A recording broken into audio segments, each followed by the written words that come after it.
families. So, and your club though is right nearby. Do you want to add to your, tell us your observations about actual use by children? Just wonder if you might tell us what you see at times. In terms of numbers, Dave. Yeah, it's pretty hard to describe the numbers. Sometimes there might be a few people walking past and using it with young children. They sort of might go down from further up Barrington Street shopping at the mall and walking back. Other people might stop with cars, and children do get out and play. And probably when we've opened up our bowling green to have a large wire netting fence along the front of it to the playground now, and it's opened up the club, but you see a lot more happening in the playground area now, and it certainly doesn't at times get a lot of use at all, and other times there are people there, but the main thing every time you look out is that safety risk of children, because there's just chain wires on posts in front of out onto Barrington Street, and to me it's a major safety risk. Yeah. So Dave, comparing this little playground with the full Barrington Park playground, there's actually relatively not many kids at all. No, you certainly see a lot more down the other end by the mall. Yeah. There's no doubt that's the main playground, and that's why we said at the start we don't totally oppose to money being challenged into that area. It's just that we would like our proposal to be taken into consideration. Thank you. Thank you. Are there any further questions? Aaron. Yeah, just over the number of people that may not be able to walk far to go to the club, or may even have some form of disability. Do you have numbers around that need car parking more than others? Well, it's probably, we haven't, but it would be a community car park as such. It would help any park users, and also it would get some cars off the street, and in the proposal there was most of the neighbourhood, or all the neighbourhood canvassed, certainly signed it, because it would free up some parking on Barrington Street for their visitors. But certainly our bowling population, there's probably more retired people than what there are not retired people, and trying to get across a busy Barrington Street when you're parked on the other side of the road or just around the corner does pose a risk. Any more questions? Thank you very much indeed for coming along to allow us to hear your submission this morning, and we'll certainly be taking that into account as we consider the annual plan. Thank you. Thank you very much. Thank you. Thanks very much. I'd now like to call Mark Gerard, representing the Historic Places Trust Canterbury. Mark, good morning. Thank you for joining us. Thank you. Is it red light for the green? Green is on. Green is on. Green for go. Thank you. Just before we start the clock, I'd just like to acknowledge the passing of Ian Clark.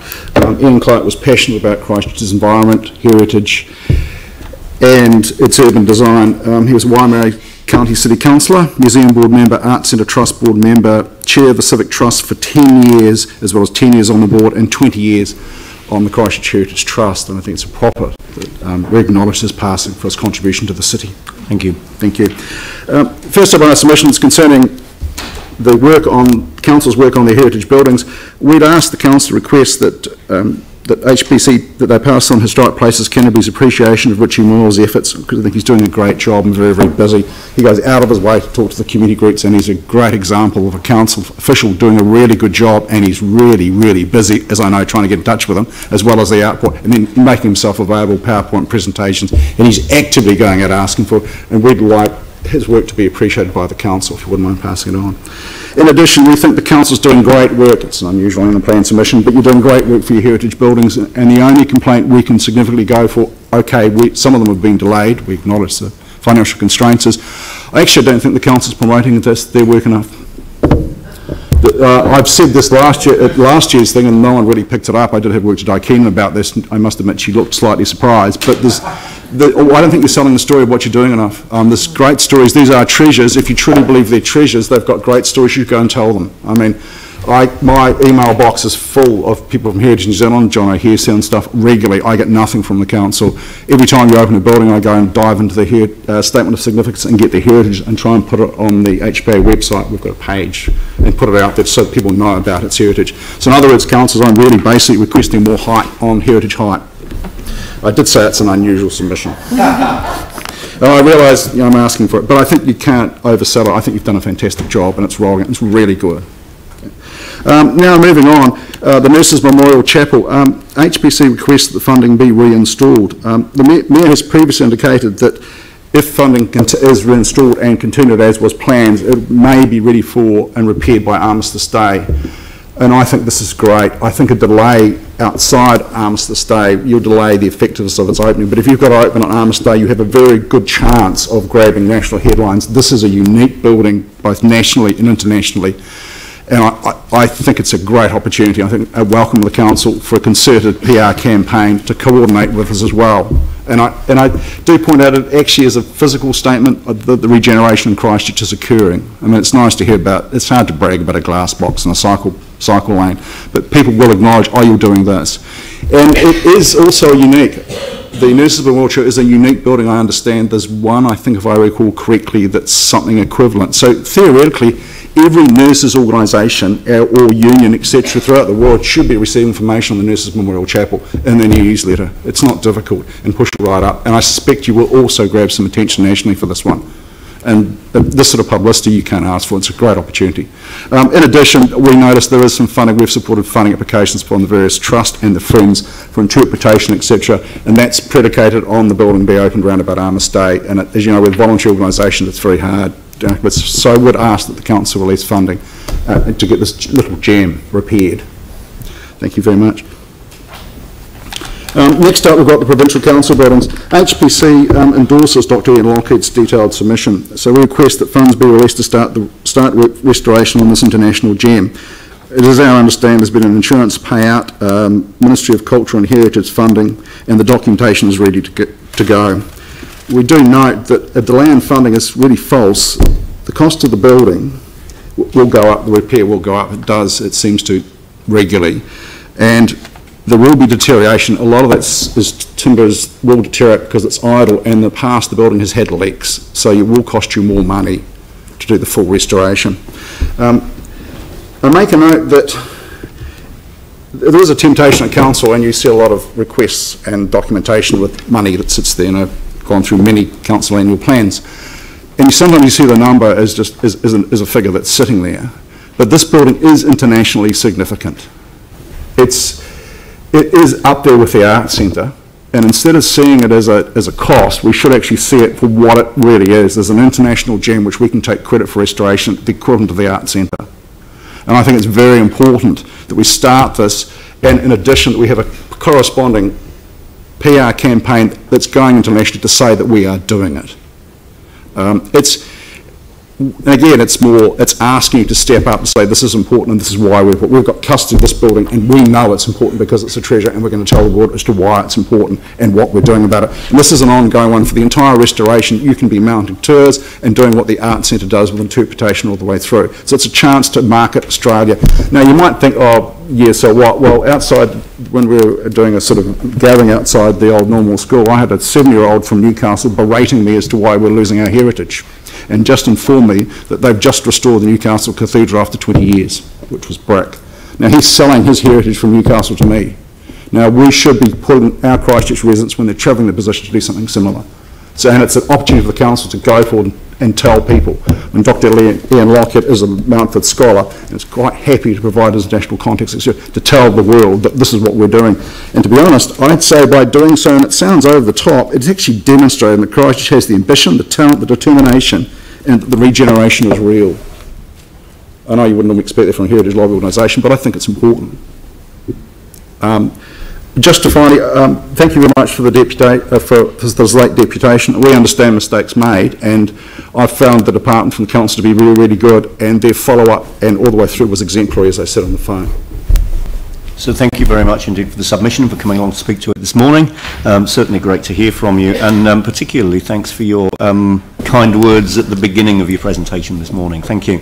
Move to questions. Phil. Thanks, Mark. Can I just ask you, like, with your concern about the provincial buildings, because, like, they were as provincial council chambers buildings, they were like a regional council. Would you support the idea that, in fact, it's a nation, it's important to the whole country historically, and that some application perhaps should be made to government to fund this important building? I would. It's my understanding, looking at, I can't set Heritage New Zealand's policy, but the government is light on buildings in the Canterbury region. I mean, I noticed they've got St Paul's Cathedral in Wellington, the wooden Anglican Cathedral, a number of the buildings which they're funding, and I don't think it's unreasonable to come to an arrangement with the government. My understanding that the land is vested in DOC, and the councils, no, sorry, DOC's got the land and the buildings are vested with the council. So I think a partnership is not unreasonable. It is internationally, it's a gem, it's an internationally significant building. So I wouldn't think it's unreasonable to make an approach to the government. Yanni. Thank you. Did you have any comment on our levels of service and stopping doing any work on new heritage listings? Yes. Since, well, at the moment, of course, there's a stop's gone because we've got independent hearing panel. It's just finally finished the process of buildings, of working its way through. And since 1996, I can't recall, you know, there were at least 2 calls for buildings to be nominated for listing, and it didn't happen, it just didn't eventuate. So we've got quite a bit of catch up. But having said that, I acknowledge the Heritage team is flat out dealing with the district plan review, which has just been completed, and dealing with heritage building owners now from a day-to-day basis. And they go through, their workload's phenomenal. Right, so in terms of the budget, you think we shouldn't put resource into doing heritage? I think we should. I think we're doing catch-up mode. Yeah.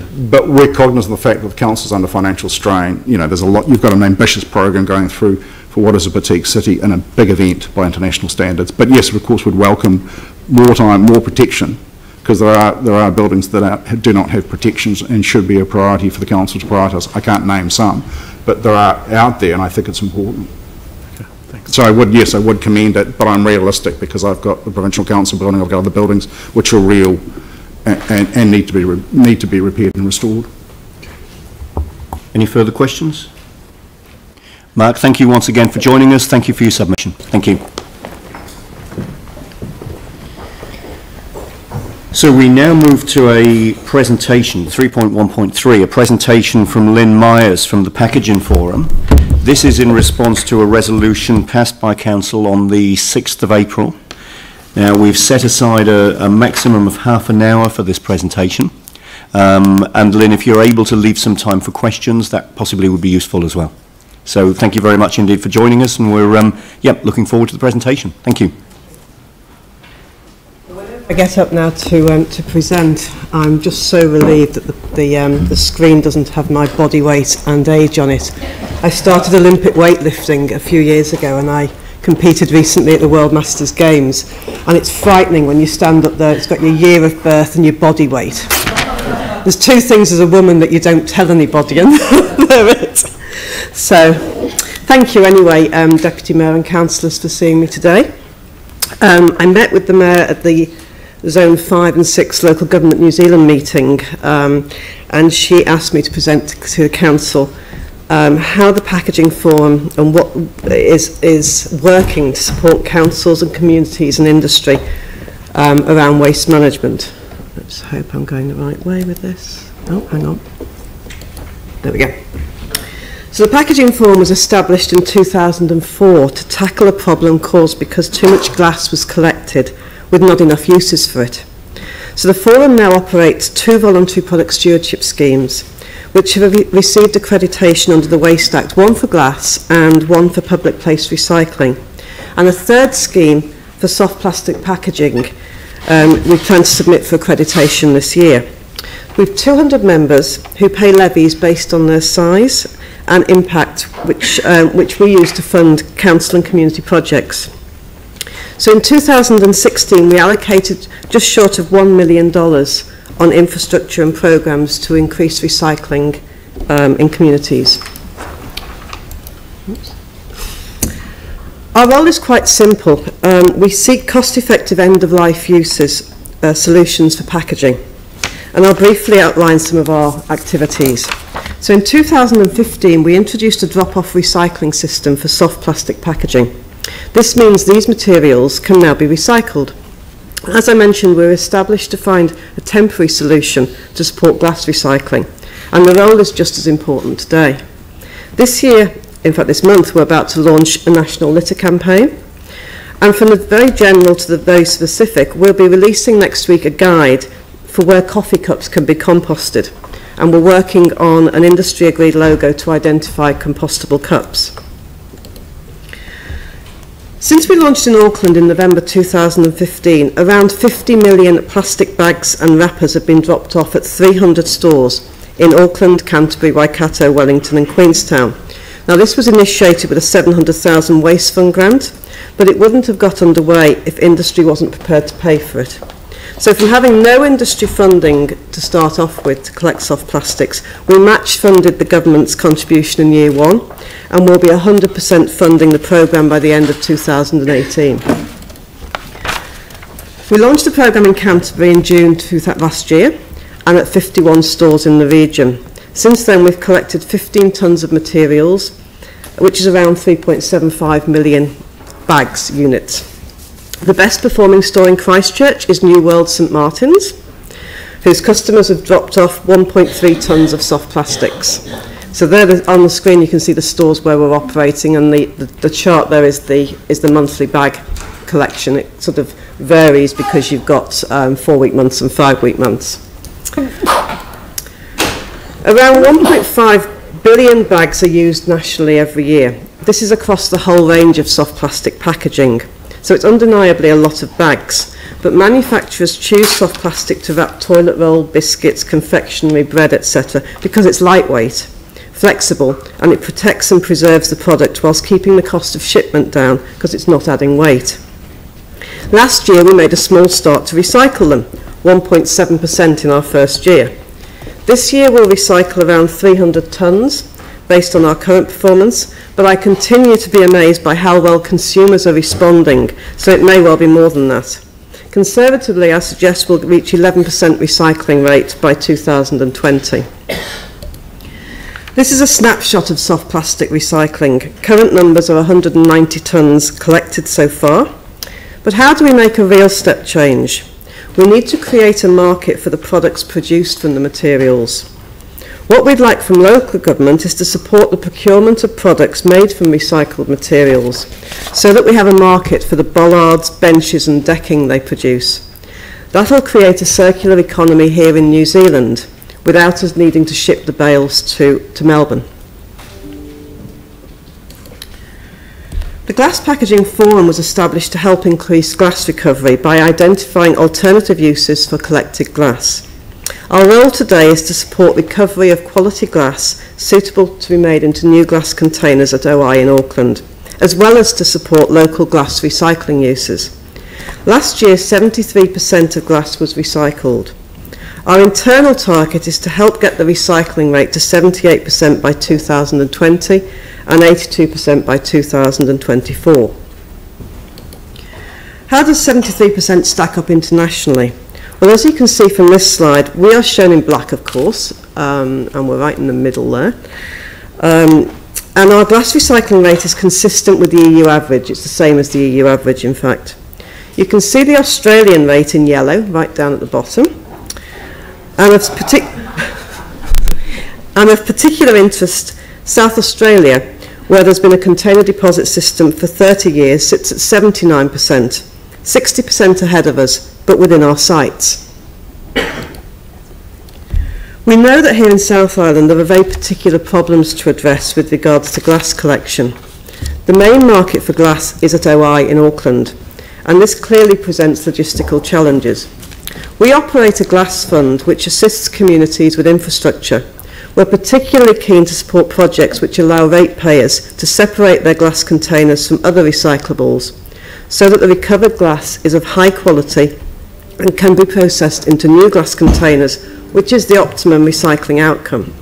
But where this isn't feasible, We support developing specifications and systems for alternative uses for the glass, such as filtration, concrete, sand for golf bunkers, insulation systems, and a new DB beer bottle sand initiative. We've recently invested in a hub in Christchurch to allow glass to be collected for shipment to Auckland, and work is underway to identify an economic solution for the South Island in terms of logistics post the Kaikoura earthquake. This may be another hub for groups of communities. Over the past decade, the Glass Packaging Forum has invested $1 million in South Island infrastructure projects to increase and improve glass recovery. That's just over half of the Glass Forum's total capital expenditure investment. The regions in blue are where funding has been received, and around $250,000 has been spent in Christchurch. This funding excludes $500,000 allocated to help fund glass recycling at events and investment in education and consumer awareness. Last year, local government New Zealand supported a motion to lobby government to introduce mandatory container deposit systems. From an industry perspective, and by that I also include the major recyclers, a container deposit system would create a problem rather than solve it. It would add $72 million a year to the cost of recycling by creating a separate drop-off system on top of the existing curbside collection. And you might say that the industry would bear the cost or the consumer. But if all beverage containers were removed from curbside collections because consumers took them back to bottle drop-off points, councils would still need to provide curbside collections for the 2/3 of recyclables which aren't drinks containers. And the recyclers tell us it will impact their business because they'll lose good recycling revenue from the cans and glass. Supporters of container deposits also say it will reduce litter, but drinks bottles make up 11% of total litter nationally. And yes, it will increase recycling, but over 69% of all beverage containers are recycled now, compared to 76% in South Australia, where there's been a container deposit system since 1975. So container deposit systems aren't going to provide the silver bullet. And research tells us that only 20% of people are prepared to pay a bottle charge. And if the charge were 10 cents plus a handling fee of 3.5 cents, only 10% are prepared to pay this.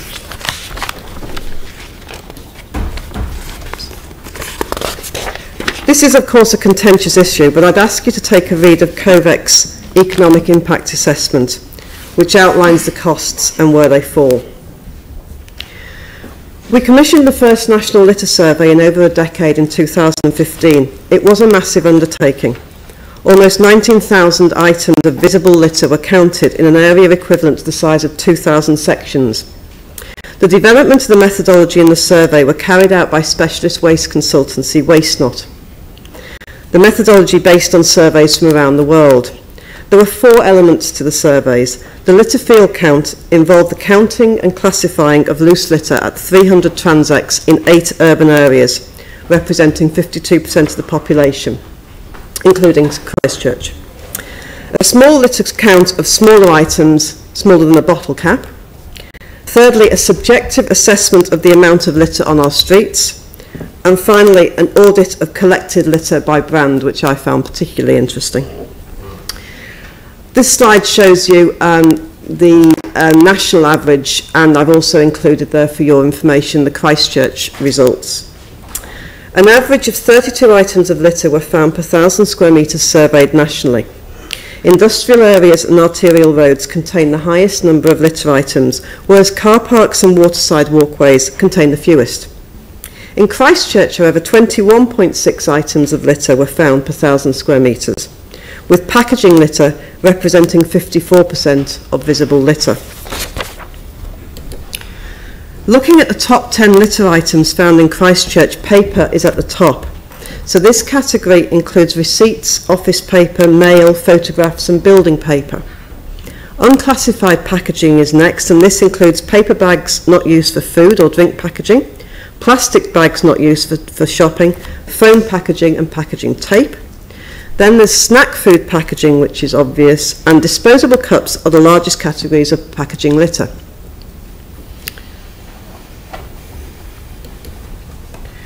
So a national snapshot of litter. Nationally, 87% of streets and public places were virtually or mostly free of visible litter. So whilst this is a great result, it really indicates that councils and communities are providing effective clean-up. Working with councils, we've identified the annual cost of litter and waste recovery in public places.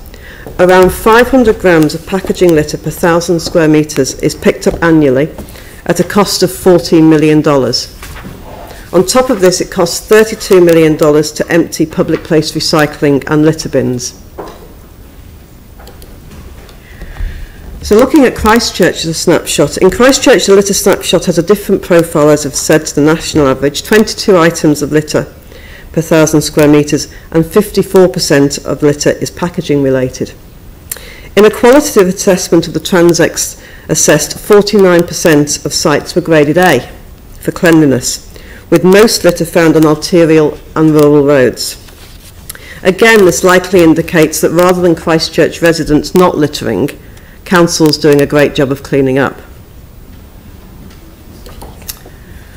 There's no point in counting litter at a large cost if you don't do something about it. Waste Not counted 808 named brands in the branded litter survey. The top 100 brands make up 70% of packaging litter. The good news is that thanks to conducting this litter survey, we now have 71% of those litter brands as our members. 70% of people won't walk more than 10 metres to a bin. So whilst we can't have bins every 10 metres, we can invest in better bins, which have smart technology and or compact systems to reduce the cost of servicing. This is particularly important in rural and high tourist areas. So we're going to be running trials in regions to bring bin infrastructure together with behavioural change and marketing campaigns. We've just selected an advertising agency to develop a consumer awareness campaign which will link the government's Love New Zealand recycling brand with a revitalised Be a Tidy Kiwi, and which can also support the Keep New Zealand Beautiful brand. So we can all get behind one campaign. And the campaign will be delivered through national and local media, using the marketing power of our members, and we hope as well councils.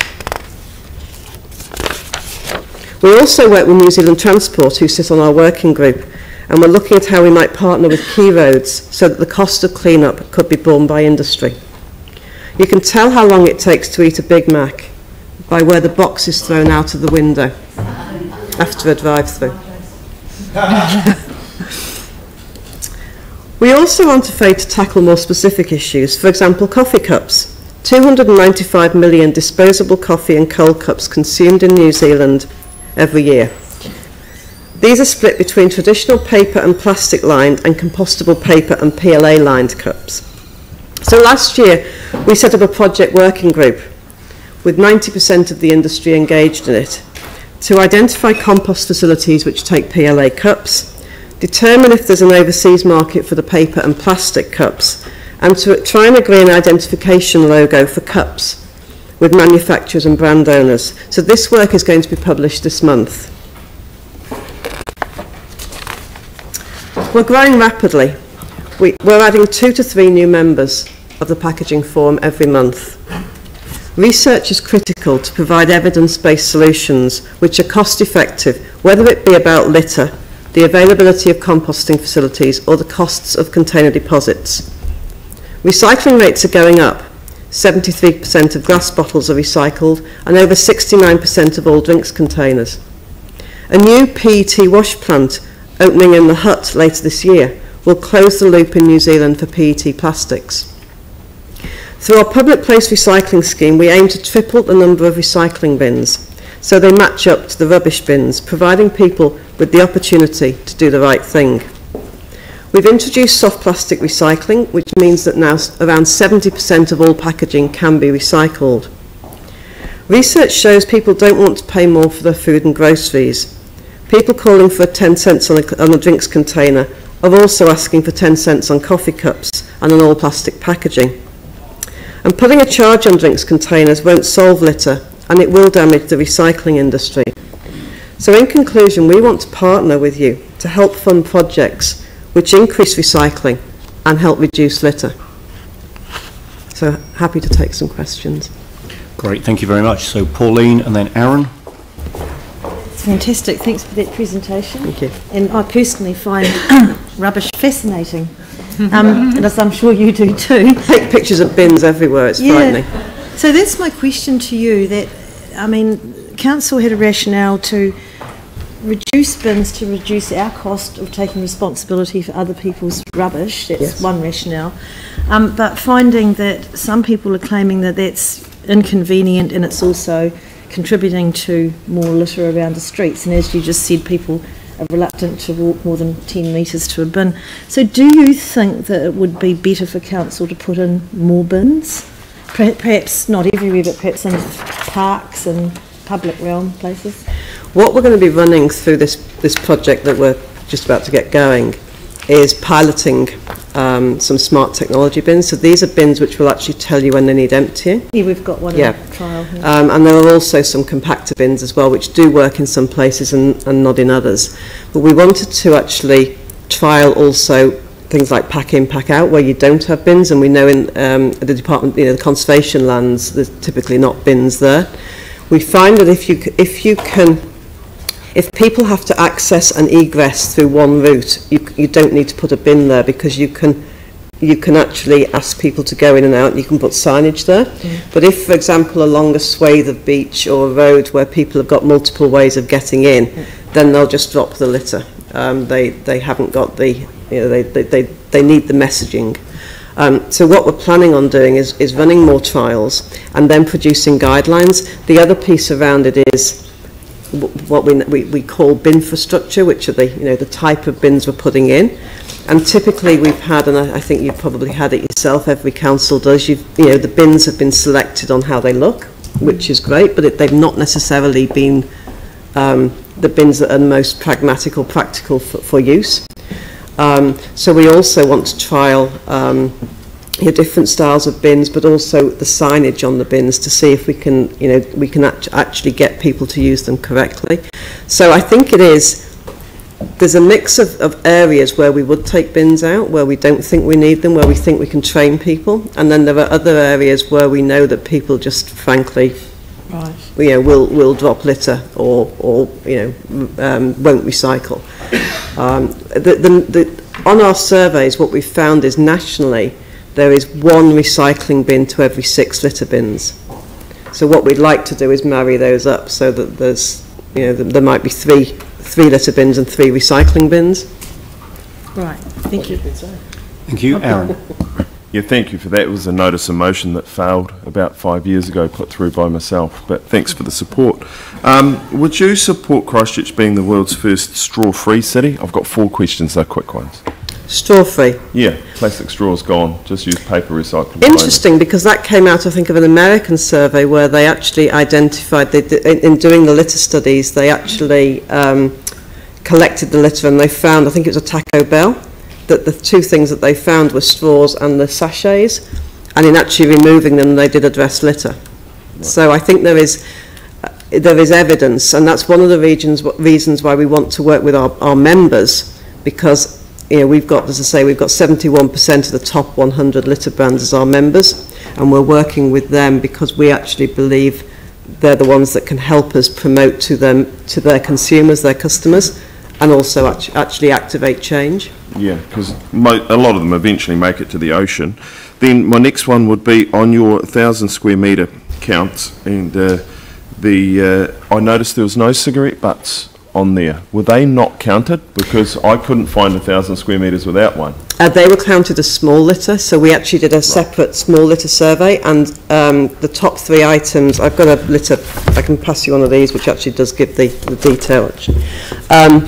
The small litter count, the highest was actually glass fragments, because that's when a bottle breaks, it goes into smithereens, and unless it's cleaned, it will stay there forever because it's inert.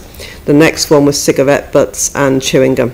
So we didn't count those everywhere. We counted those in 2 sites because we wanted, they're huge. So that the litter that you saw was actually the visible litter. Okay, then my other one is around the container deposit scheme, and shouldn't there be a levy on all packaging that pays for the recycling, recovery, disposal of that packaging, or the damage that that packaging does to the environment. So it becomes cost neutral to councils or governments because it's just factored in. If you package a shirt and you wrap it, it's got 15 cents or 20, whatever the cost is, and some may be high, but should that not be attached? I think it's that balance between what does it cost to do that and what the cost to the consumer. We're all consumers as well as ratepayers. So if we actually ended up paying that 15 cents on every single item that we bought, I think we'd start complaining about our shopping. I've just come back from the UK and I can't believe how much we pay for shopping here anyway compared to overseas. So I think it's that balance. I mean, typically where they've had container deposits, it's been around drinks containers.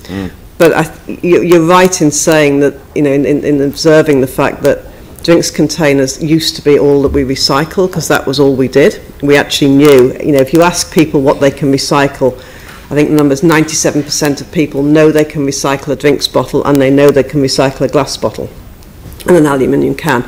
They're not so sure about other stuff. But actually, as I say, about 70% of packaging is now recyclable. And so when you look at your recycling bin at home, it contains, it contains boxes and, you know, cans and packaging. And so if you took the drinks containers out, you've still got 2/3 of recycling that needs to be collected. So I think the drinks container, having a tax or a bottle tax on a drinks container doesn't solve the issue now. Having a tax on all containers, I think, would probably be cost prohibitive. Well, would stop buying so much rubbish, maybe. Like literally, I mean that as in we buying rubbish. And the final one is the glass recycling and the comparison between South Australia, who have the bottle deposit, so they wash their bottles and then reuse them, I'm assuming. No. So they don't, they just smash them up? No. In South Australia, they bring them back, but then they're not reused. So it's not a reusable scene. You take your bottle back and you get your 10 cents back, but that bottle is still recycled. It doesn't. It's not reused. Right. Okay. Because when I was a child last century, you took back beer bottles, Coke bottles, and we saw the factory tour and they cleaned them all. Why do we not do that now as a society? It's because, I mean, of consumerism. Effectively, because if you think about the way, I mean, as I say, I'm just back from the UK, and my mum lives opposite a dairy, and she still gets her milk bottles delivered every morning at 3:30. Very annoying, actually, it is when you live there. But they get reused. Yeah. But that's a single area, and they all go back to the same point. If you think about how we buy things now, you might buy a wine bottle here, and it goes, you know, it might be produced in Marlborough, and it'll be drank in Auckland. To get that, you know, to move that bottle back to the same producer, and every bottle is different, every can is different, because brands have actually used that as part of their marketing. So, you know, you look at a wine bottle, they're all different. You look at a beer bottle, they're all different. So our society has moved on. So you'd actually, if you were reusing them, you'd have to have some sort of system where they were repatriated with their owners. And whilst that might be ideal that we do that, it's just, you know, life's moved on and it's not practical anymore. Thank you. So I've now got Glenn, Sarah and Vicky, and that might be all we've got time for. Let's see how we go. So Glenn. Okay, thank you, Lynn. Ross is just behind you, our solid waste manager, so if you could have a chat. Yes. Get on that. Just a couple of questions on plastic. Have you done a lot of work on plastic in waterways? You know, as you know, we have an annual, we call it a mother of all cleanups of our two big rivers, and we find plastic is a big feature. It's terrible, and it's getting into the food chain. So you got some work on that? We do work with, and we'll be partnering through this litter program with Sustainable Coastlines, who obviously do a lot in that space. Our focus actually is around, you know, sort of trying to get the plastic packaging back. Less around the plastic shopping bag. I mean, I never use them myself. I always have a reusable bag. So I do understand that plastic bags in particular will flirt up and, you know, sort of end up in all sorts of places that they shouldn't. However, the packaging that I've been focused on around the plastic packaging has been the things that people really have to use: bread bags, frozen food bags. You know, if you think about, we don't go into a supermarket with a bucket and collect, you know, our bread and our frozen food and you know, all the other stuff. It comes packaged, and so that has been my focus with the soft plastic programme, and that's really about 50% of what we collect through that programme is branded packaging, and we do trace that back. So we're just preparing an audit now, which will be on the past 6 months of what's been collected. So it probably doesn't answer your question around, you know, how do we stop that getting into the waterways. Hopefully our litter programme and the work we're doing around that will start addressing that. But my focus has been on finding an end-of-life use of something that was just going in our rubbish bins, frankly. And just my other question on the plastic, apparently there is a plant or plants in Australia that convert plastic into moulded children's playground equipment. Do you think the New Zealand market would be big enough to That's the one we're using. That's the one you're using. So yeah, so at the moment we are shipping all of our plastic to Melbourne. The reason we're doing it, and we did investigate whether there were markets here for it, but because what we collect is we're making the message very simple for the consumer. Basically our message is, if you can scrunch it up in a ball, you can put it in our bin, which means it will take the LDPE, the HDPE, the polypropylene and laminates, so it'll take chip packets and ice cream wrappers and all the stuff. What we found here was that our recyclers wanted it by stream, and I don't think that the consumer understands what one piece of plastic from another, and so we've made the message very simple. So there is this one plant in Melbourne that takes it, we ship it over there, and that's the message that I'd like to say, is that these products, they actually cost no more than any other product. So you can buy bollards, you can buy the traffic silencers for the road, you know, the sleeping policeman type things. We've got park benches, a whole range of stuff, decking, and you know, if we can start creating that demand for that product here rather than buying the virgin products, then we can get that plant here in New Zealand, because they don't cost much to have here. They just need to have a demand that says our market will sustain it. So we'd really appreciate it if council can give some, you know, some support to that. And that's one of the reasons we're working with the transport people as well, because they buy a lot of bollards. Thank you. Great, thank you. Sarah. Thank you. Actually, just following on from that with the soft plastics recycling, I was really pleased to see it initially, and in fact I first saw it at St Martin's. And that's where we take ours, and it's because I remember, because they've got the big bin there. Yes. So, for example, Countdown Ferry Mead, you have to carry your plastic bags all the way around with you to the end, past the checkout, and then put them in a little thing that's not really labelled. Are you going to be rolling out those big bins that you put your stuff in to all of the supermarkets and things? Countdown have come on board now, and they should have the big bins, because we actually designed those big bins so they're transparent, really they're visible. Huge. And yes. At the beginning when you first walk in, so you yes, get rid of them. And they should. Some stores do put them in different places. Our aim is to get them so that they are obvious when you walk in, so you're not tripping around with all your plastic packaging. But they're now in all Countdown, all New World, all Pack and Save, all the Warehouse, in the regions that we're in. We're launching in Dunedin in a couple of weeks' time, so they'll have them there then. And then we've also got other stores like Lululemon and Kathmandu, who are using the bins at the back of their house, at the back of the store, so they're not providing them to their shoppers, but they're using them because all their stuff comes in polybags, so they're using the program as well. And all of these stores and all of the brands that you know, well, not all of the brands, but we're working on all of the brands, but you know, the major brands are funding it. So I go to them and I say, I want money off you, basically. So my role is to go to industry. You'd love me doing this.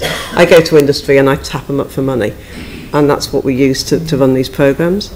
Yes. They are really good for those, especially, you know, your frozen peas, your bread bags, that kind of stuff. But with the plastic bags, I mean, there's the new survey out which shows that sort of 2/3 of New Zealanders are actually keen for a levy on plastic bags. Are you supportive of that? To be perfectly honest, that's something for the government to decide. Our members... But are you supportive of a... Yeah. Our supermarkets are fairly agnostic about it, our retailers now. I think they have all gone through this. It's been years in discussion. They can't, in and of themselves, do it on their own, because where they have done this, and the most recent is an example, and I don't think you have Farrow Fresh here in Christchurch, but Farrow Fresh in Auckland introduced a charge last year, the year before.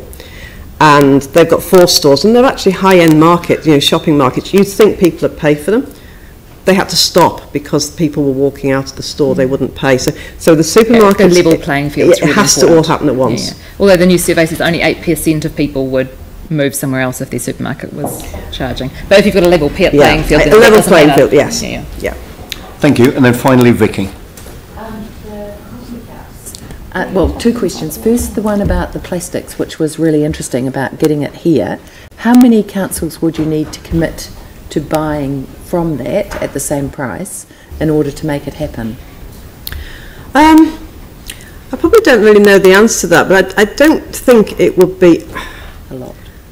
I don't think it would be that many, because I think we all buy a lot, or, people buy a lot of things like bollards and traffic cones, and probably not so much benches, but that sort of traffic stuff people are buying all the time. So you make traffic cones out of it.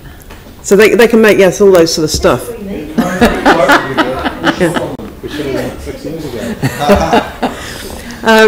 So I'll try and do some work on that, on the numbers, and I can get back to you, Vicky, if that's okay. That would be awesome. Yes. And the second one, the coffee cups. When are you expecting to have done the work that you've outlined here? And does the PLA in the coffee cups require a much higher heat for decomposition? Right. The research that we've been doing, and it's a company called Beyond the Bin that have done it, working with the industry. We would expect to be releasing that in the next couple of weeks. So that says where the various facilities are in the country and what they will and won't take. Some were happy to be named, some didn't want to be named, but we've got that research. And the different types of compost facilities determine what they can and can't take. There is some real research going on now with some of the coffee cup manufacturers around the lids and whether they can change, because the lids are CPLA, which is a different type of PLA, and that seems to be the problem, not the PLA. So there's some work going on there to try and improve that. The other piece of it is we've been working with the recyclers, because recyclers used to be able to take, or some of them used to be able to take the plastic and paper cups. But then, particularly this was in Auckland, but then with the range of compostable cups in, nobody knew what cup they had. Yeah. So it contaminated the whole thing, and I could quite understand why the recyclers couldn't take them. Where we're now at is determining whether, if we can clearly label one cup from another and put commercially compostable on one cup and not on the other, whether or not that would create new markets. Yeah. We don't know the answer to that yet. Great. Thank you very much indeed for the presentation. It was great that you allowed us time for questions. Can I ask that you send a copy of the presentation, the visual presentation, through to staff? Because I think there's a lot more conversation and consideration we could have here, yes. And I'm quite keen that we refer this to the appropriate committee so that further work can be done. Yes, so we have got the presentation, I think. If you're able to send that through, that would be great. Yeah, thank you. Yanni. Could we also just maybe just note to get a briefing when that coffee cup, takeaway cup information comes back, because I think it may be quite good for us to look at what we can do. All right, so if we're referring this to a committee, Can I just jump in there? Sorry. At the ITI committee last meeting, we actually moved that the staff bring a report on the coffee cup thing, and particularly the potential for standardised labelling. So it sounds like Lynn's doing a lot of that work for us. So the ITI's kind of over that, I think. I was still more thinking like our procurement, like when we're doing like leases and cafes and stuff, like we could actually have a lot of say over it. Yeah. So we can have some confidence that when ITI considers that, when it comes back, you'll take into account the matters that Yanni's raising. And obviously there's this resolution we've got in front of us now that if this carries, it'll join up with that work as well, I would say. So thank you very much indeed, Lynn. It's great to have you with us this morning. So we've got a resolution here that essentially refers the matters raised in the presentation to the appropriate committee, which is likely to be ITI, and thanks to the Packaging Forum for their presentation. So I'm happy to move this. Do I have a seconder? Pauline? All in favour? Aye. Against? That's carried. That's great.